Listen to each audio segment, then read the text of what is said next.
se nomme Lydie Rachel Kambou. Elle est à la tête d'une coopérative qui produit l'or des femmes africaines, le karité. Elle dirige également l'entreprise Keiras qui commercialise des produits dérivés du karité. Aujourd'hui, elle nous fait découvrir son unité de transformation et les réalités de son activité dans ce nouvel épisode d'Au cœur du business.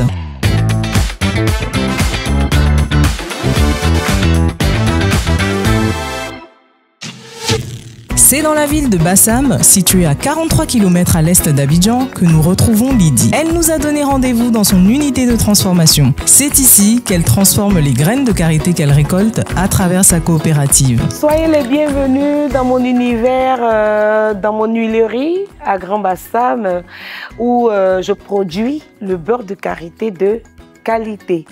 Alors, chers Ivoiriens, ensemble, découvrons mon univers. Le karité, c'est une passion pour Lydie. Pas étonnant lorsqu'on sait qu'elle est originaire de Bouna, dans la région du Bounakali. Située à 603 km au nord d'Abidjan, Bouna fait partie des villes où la production de karité est un héritage qui se transmet de mère en fille. J'ai démarré depuis l'âge de... quand j'avais 15 ans, au collège à Bouna, dans ma ville natale. Et je voyais les mamans en train de transformer le beurre de karité. Et je savais en même temps l'importance du beurre de karité en Europe et sur les autres continents. Et donc je me suis juré que quand je vais grandir, je me battrai pour non seulement redorer l'image de ces braves femmes qui travaillent dans l'industrie du karité depuis des décennies, qui ne sont pas assez valorisées, mais de deux, je ferai en sorte qu'elles puissent vivre décemment à travers l'autonomisation financière. Donc voilà un peu les deux motivations qui m'ont emmené dans le karité. Très jeune, Lydie comprend les enjeux de la filière et souhaite à tout prix apporter sa contribution à son amélioration. Je n'ai pas vu un business tout de suite. Pour moi, comme je l'ai dit, ce sont deux choses qui m'ont motivé, l'autonomisation et l'organisation sociétale même de la femme dans l'industrie du karité. Et donc, après avoir mûri ces idées, pour me lancer véritablement dans la filière karité, il fallait démarrer par une très bonne organisation. Donc il fallait sillonner. Vous savez que je viens de la région la plus vaste de la Côte d'Ivoire, le Bounakali, qui est à cheval entre le Burkina et le Ghana, deux pays producteurs du karité. Et donc il fallait organiser. C'est plus de 600 villages. Et c'était périlleux parce qu'il fallait travailler avec les moyens de bord. Donc solliciter des jeunes propriétaires de motos, matériel roulant à 2 roues, et puis leur demander de me convoyer dans tel village, département de Téini, département de Doropo, département de Bouna même, et puis département de Nation. Donc c'est ce que j'ai fait, chercher d'abord à organiser toutes ces femmes-là, les regrouper en coopérative, parce qu'il fallait avoir un statut légal. Le karité, c'est l'or des femmes. Ses graines et son beurre renferment des vertus ancestrales que Lydie partage avec nous. Si on veut parler des vertus et propriétés du karité, parce que le karité a deux volets, il y a le volet alimentaire et il y a le volet cosmétique. Il faut dire que le volet alimentaire, c'est à partir de la pulpe qui nous donne la liqueur de karité. Il faut dire que la pulpe, c'est un alicament. Il facilite, quand tu le consommes, il facilite le transit intestinal, il te donne de l'énergie, la force, et puis c'est bourratif. Hein.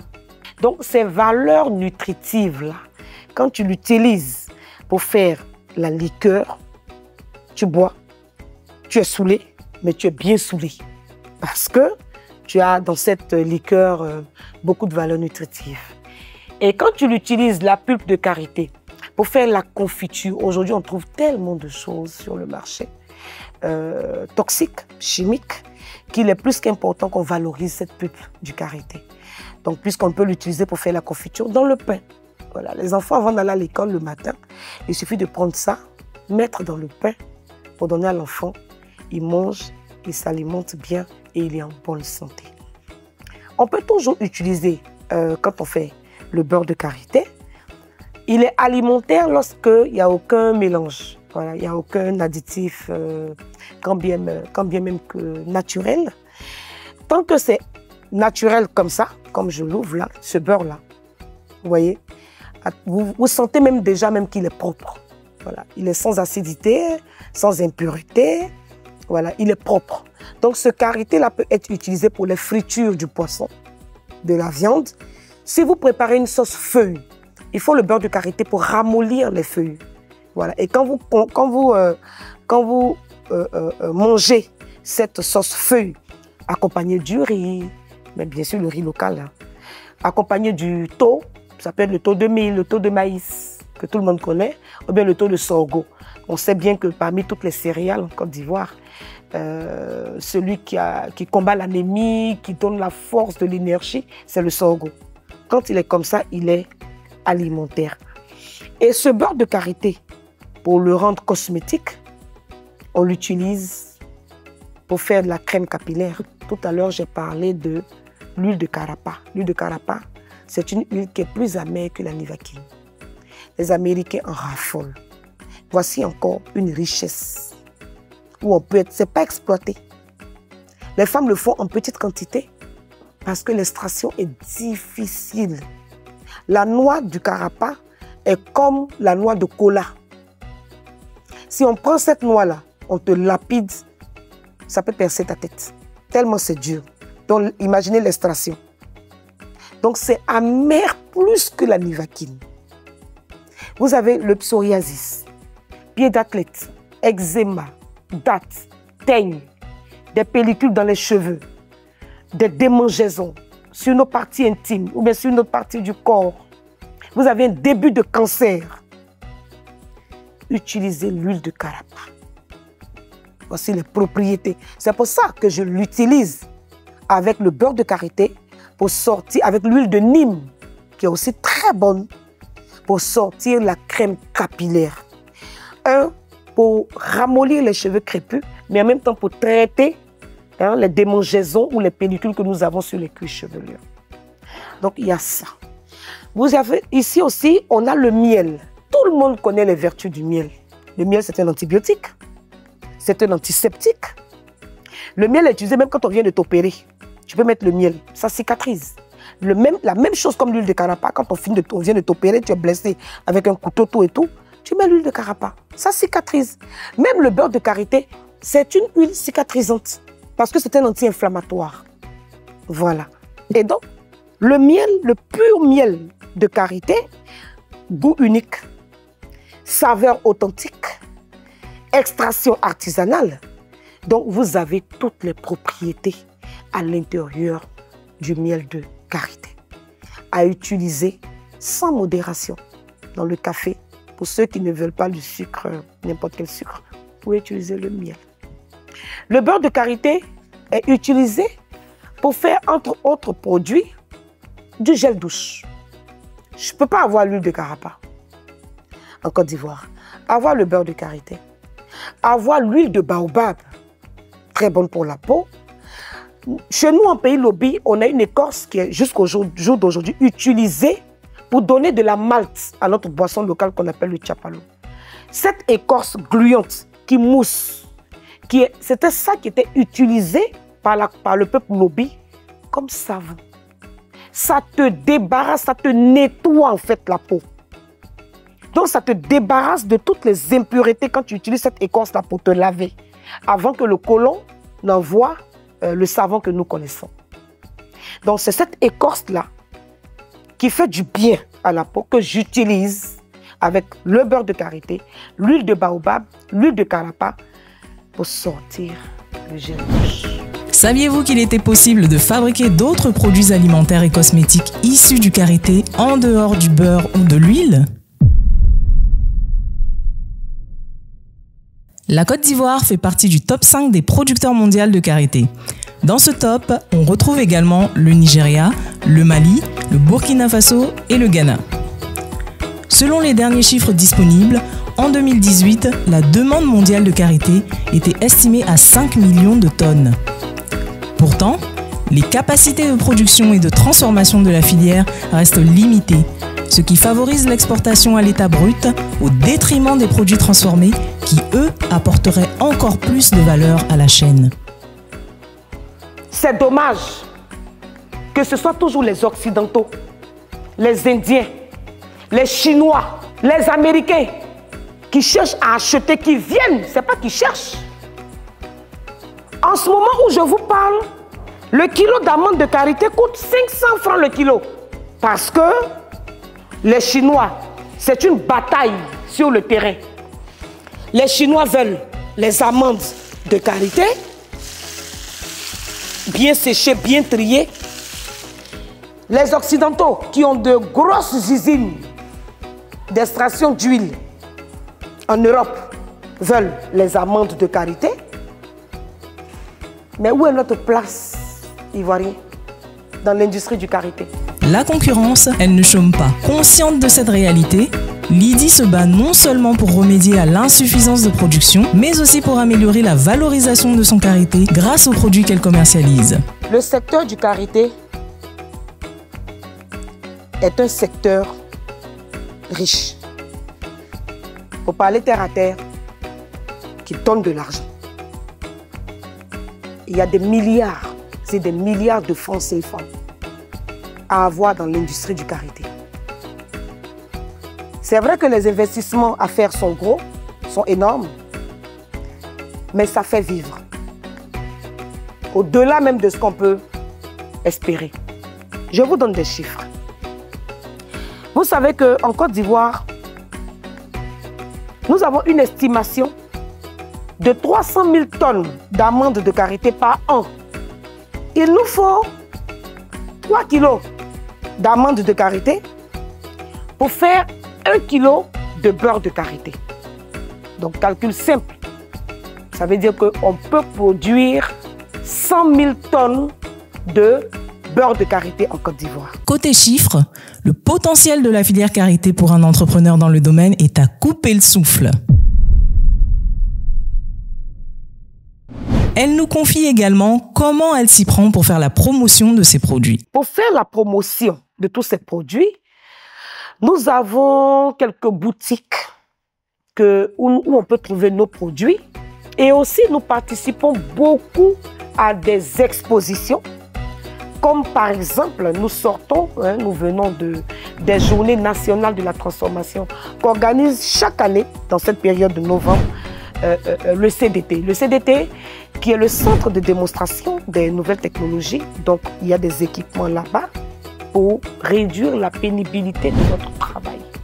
Et c'est une structure sous tutelle du ministère du Commerce, donc qui organise ces 3 journées, ces 3 jours, voilà, qui constituent les journées nationales pour faire la promotion des produits locaux made in Côte d'Ivoire. Il y a aussi ça. Et aujourd'hui, nous visons l'exportation. Donc, nous sommes en train de travailler d'arrache-pied pour conquérir le marché sous-régional pour pouvoir exporter et vendre nos produits. Donc, voici un peu la promotion aussi. Il y a des structures de médias qui nous contactent, qui nous accompagnent, telles qu'au cœur du business, qui nous accompagnent aussi pour nous permettre de faire la promotion et la sensibilisation au consommé local de nos produits locaux. Voilà un peu comment se fait les promotions pour l'instant, la presse écrite, la presse audiovisuelle. Donc c'est tous ces canaux et aussi les réseaux sociaux. Voilà, nous utilisons TikTok, Instagram, Facebook pour faire la promotion aussi de nos produits, faire connaître nos produits auprès des usagers, du consommateur local. Malgré les difficultés et les challenges liés au secteur, Lydie reste déterminée et se confie sur ses ambitions. Elle partage ses derniers conseils aux jeunes entrepreneurs qui aimeraient se lancer. On dit que le succès de ce pays repose sur l'agriculture. nous avons des matières premières, nous avons des richesses agricoles à valoriser. La Côte d'Ivoire ne se résume pas à Abidjan. Chaque jeune de Côte d'Ivoire appartient à un hameau, à un campement, à un village, à une ville, à un département, à une région. Maintenant, si nous jeunes, sinon si vous jeunes, vous ne partez pas pour valoriser les richesses touristiques, agricoles, culturelles de votre région, mais qui va le faire? Je vous exhorte. Dans l'industrie du karité, il y a le volet touristique. Parce qu'il peut exister des villages de karité. On peut initier la route du karité